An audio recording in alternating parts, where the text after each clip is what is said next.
Hey guys, make sure you stand till the end. One common mistake people make when replacing fuses relays that can cost you thousands of dollars in repairs. Stay with us, we'll explain what it is.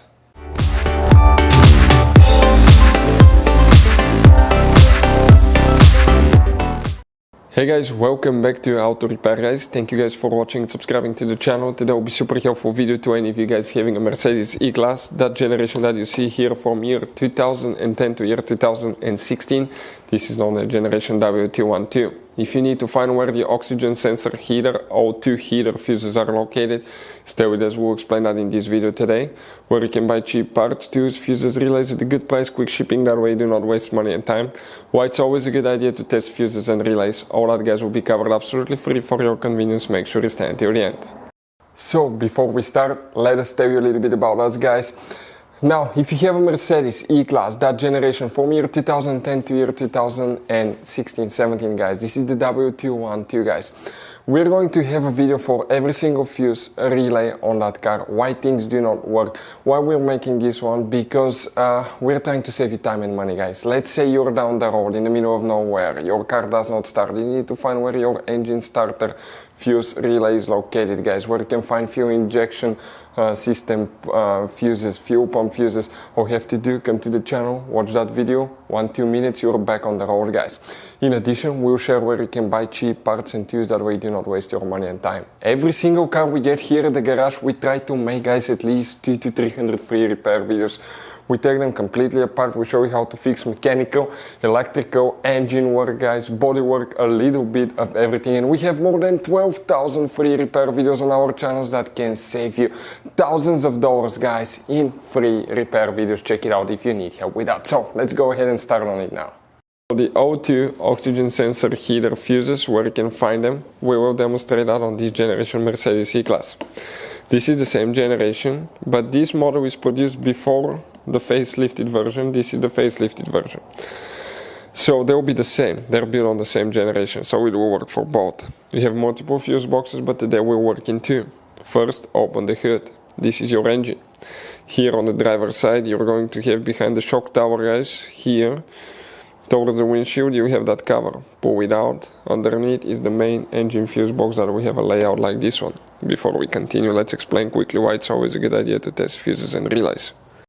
So it is super important guys to always test fuses and relays, and something else as well, common mistakes people make. Sometimes you may think that a fuse is good, or you cannot actually see if the fuse is clearly burned, and in that case guys you may put the fuse back together and you may end up spending money and time on parts you don't need, and all we had to do is just test the fuse. So we'll put a link in the description of the video below how to test the fuse. It takes only a few seconds to find out for sure if it's good or bad.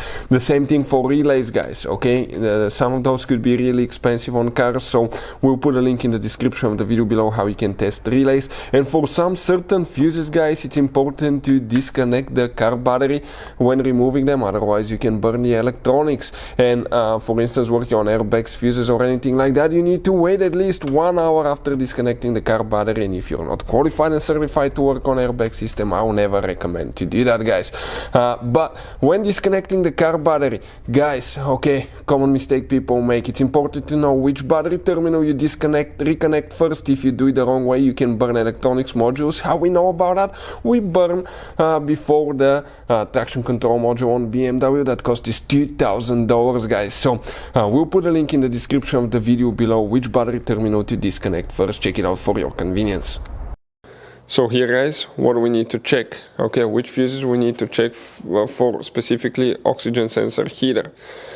In the service manual you do not have a fuse that's specifically dedicated to the oxygen sensor heaters, but the oxygen sensors are part of the fuel injection system, because they detect how much fuel and air you have in the exhaust, so it can control the fuel injection system, and if the catalytic converter is doing its job practically. So now the fuses that we need to check will be part of the fuel injection system. Check all of them, and some of those will be for the oxygen sensor heaters.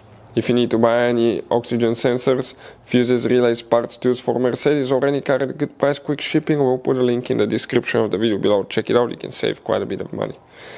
If we come in that row of fuses here, next on the left side you'll see the numbers. We need to check fuse number 4, and fuse number 6 here. After that, we need to come to that upper section here. We need to check fuse number 22. The numbers will be listed here: 22, 23, 24, 27, and 34.